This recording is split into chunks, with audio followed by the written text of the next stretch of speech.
2 hari je lagi nak cuti sekolah. Macam biasa 6 pagi kita dah siap-siap nak pergi sekolah. Hari ni nak pakai baju kurung cotton from Dina Mira. Dah siap-siap Noah bangun pula nak ibu dia. Macam ni lah pagi-pagi kena pujuk dulu sebelum pergi kerja. Sampai on time 7.30, 7.40 dah start kelas. Terus masuk kelas mengajar. Mana ni nak? Awak nak baju kau nak? Macam ni. Akak suka warna sini. Cotton. Lama-lama. Kain panas tak? Tak, sejuk. Size M.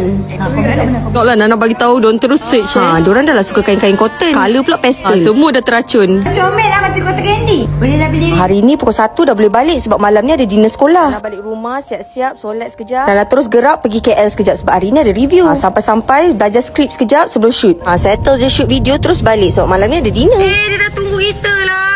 This new shirt. Yeah, nice or not my baju? Nice, very good. I like it.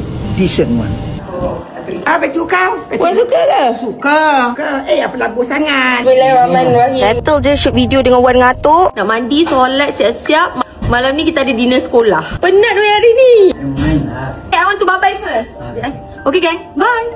Enjoy yourself tonight. Assalamualaikum. Noah dah cranky nak susu. Please. Nak siapa? Nak ayah.